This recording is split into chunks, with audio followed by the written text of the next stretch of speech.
Yesterday evening, Sonia and her younger brother Pavan were discussing about living beings and their ability of adaptation. Today, when they were playing, many questions crossed Sonia's mind. She thought that why don't continue the discussion with Pavan and their mother?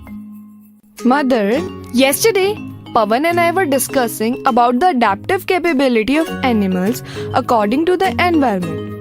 Regarding this, we discussed a lot about plants and animals. But I have a question in my mind. Plants are stationary, but the animals move here to there.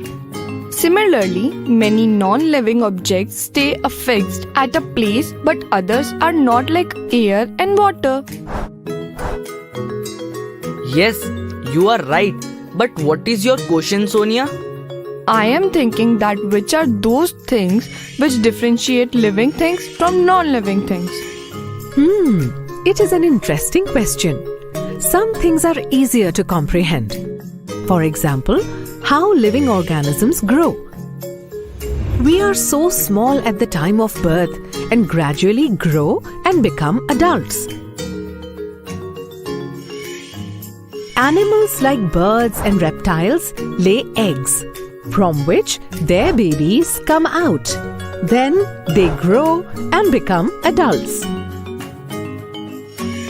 But mother, all these signs are shown by plants as well.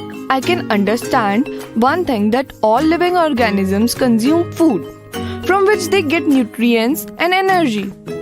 Yes, children, it proves that even plants are living beings. And in fact, plants are the primary sources of food, as they make their own food through the process of photosynthesis. Other animals depend on them for their food, either directly or indirectly.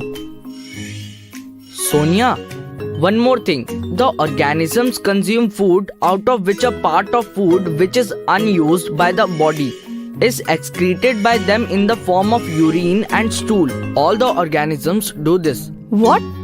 But I have never seen plants excreting urine or stool. Trees and plants excrete their waste material in a different manner. Their waste materials get accumulated in some of their parts, like leaves and bark.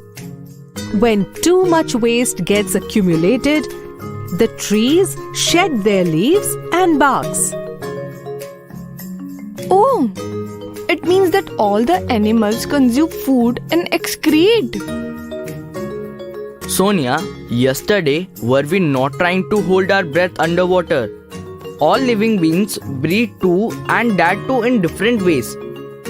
Yes, we learned that the terrestrial animals breathe through the nostrils, whereas fishes breathe through gills, and dolphins breathe through a hole on their head.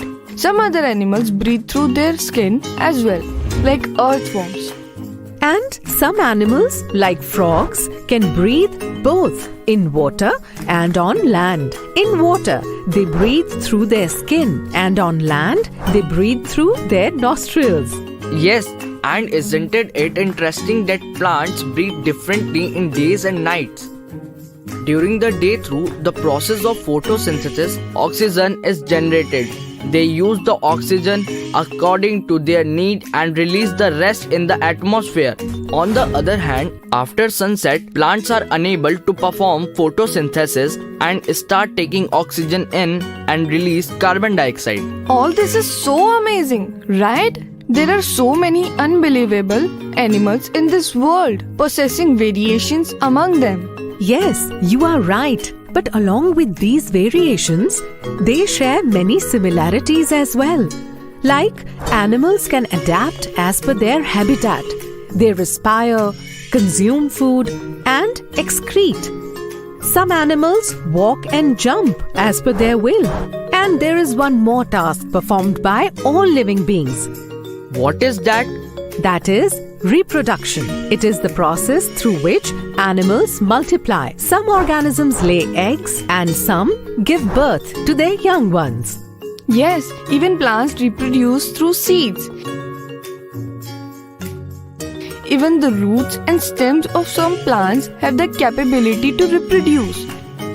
It is just that the plants can't move. Movement is one of the many characteristics possessed by living beings. But movement only doesn't justify their liveliness. Other abilities like breathing, reproduction should also be present to qualify as a living being. For example, my remote controlled car. That is why air and water are still classified as non-living, even when they can move. What a way of explaining. Thanks, Mummy. Really, there is so much variation in the world.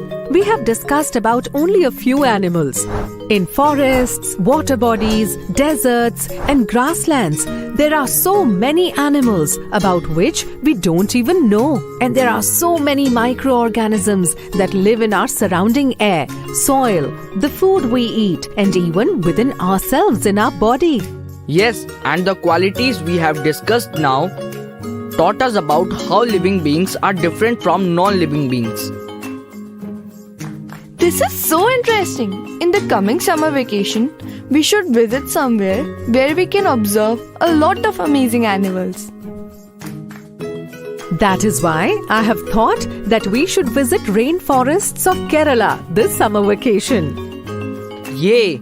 This is great idea. Since yesterday I was also thinking about the same, that where should we visit. I like this plan too. We will find many amazing animals in the rainforest. Wow, we are going to enjoy a lot then. We will definitely go to Kerala.